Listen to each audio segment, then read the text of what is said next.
There was an old clock tower in a little town that no one ever noticed until one day someone did, and then they all did. It was a big clock with Roman numerals and a bronze pendulum that swung slowly back and forth. But there was something odd about it. It ticked backwards. Not just backwards, mind you, but in reverse.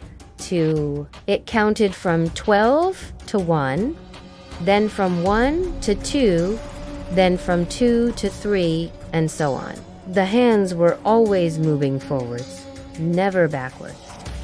The clock had no seconds hand. And unlike most clocks, it didn't chime or ring when it reached the hour. It hummed, a low, continuous sound like a beehive full of bass. Now, this clock wasn't important.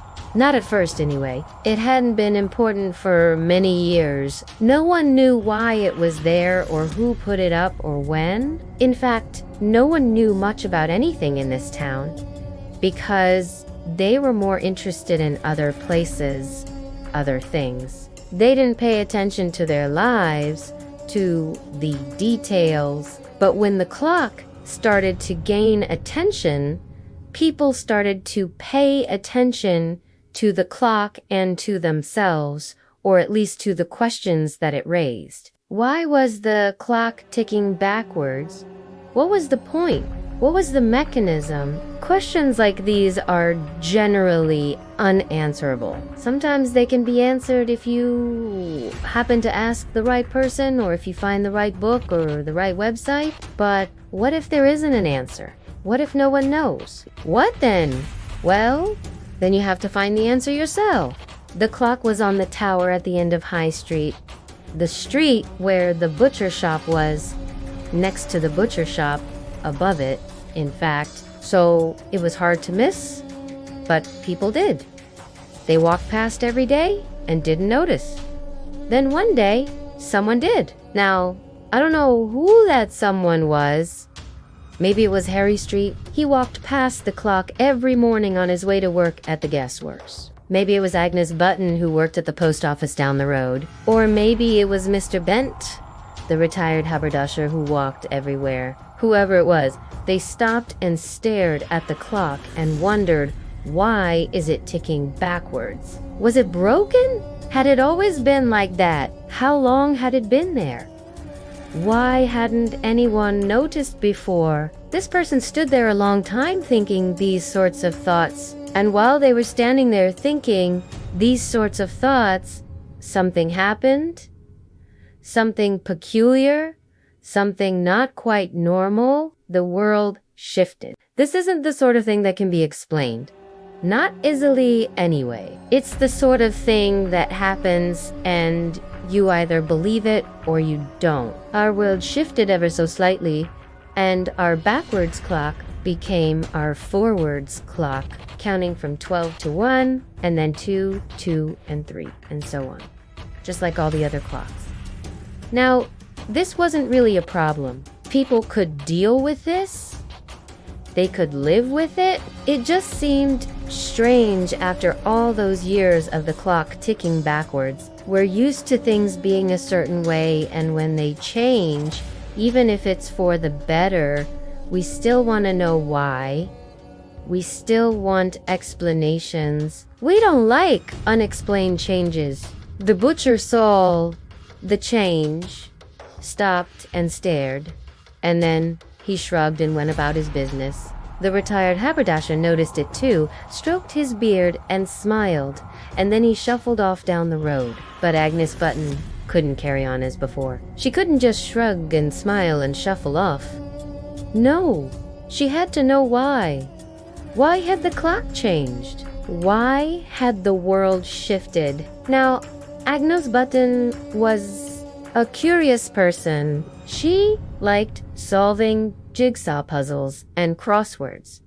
She liked figuring things out, and she couldn't rest until she figured out what had happened to the clock.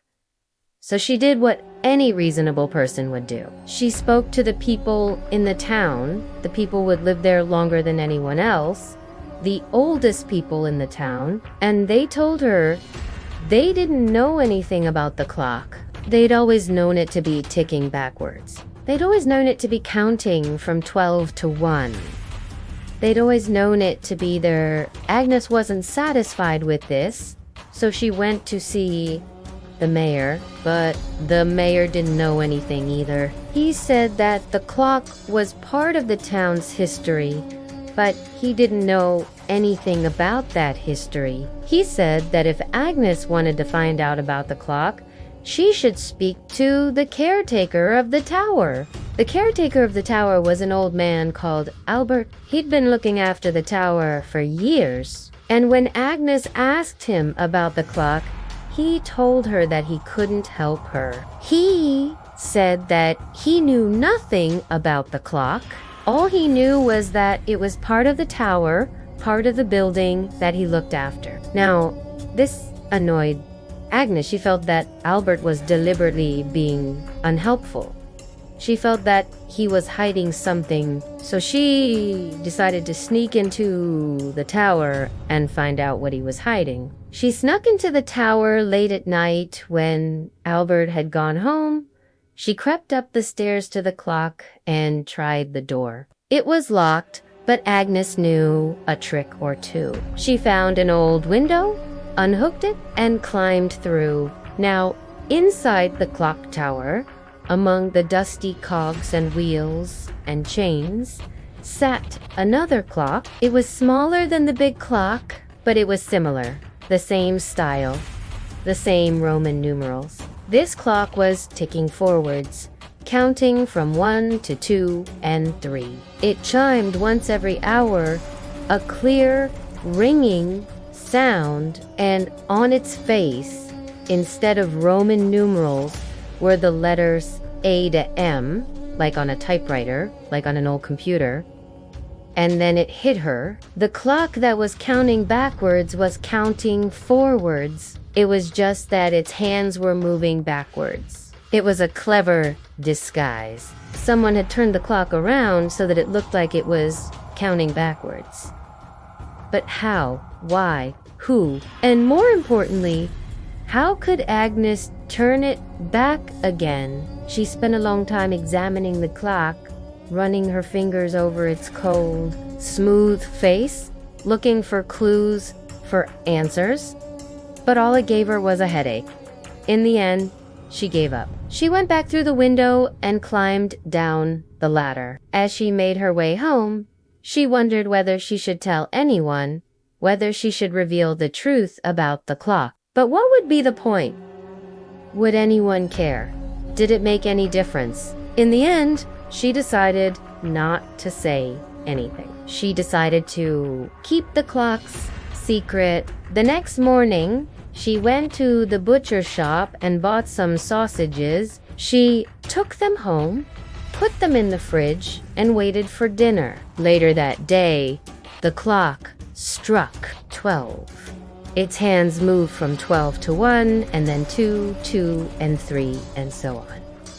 For a moment, Agnes was surprised, but then she smiled. She remembered she had turned the clock back herself. She must have done it in her sleep.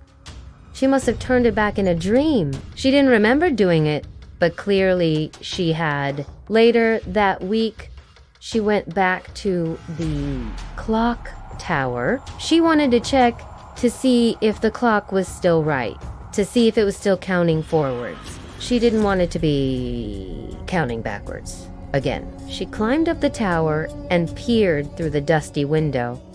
She could just about make out the hands of the clock. They were moving forwards. Relief flooded through her. She didn't want to have to turn the clock back. She didn't want to have to go through all of that again. She liked living in a world where the clocks move forwards. Now, I don't know how long this went on for, but it was probably long enough for everyone to forget about the clock. It probably became just another feature of the town, just another thing that they ignored. But one day, someone came to town. They were passing through. They'd come from somewhere else. They didn't know anything about the town, about its history, about its secrets, and they saw the clock and they stopped and they stared and they wondered, why is it ticking backwards? And so the cycle began again.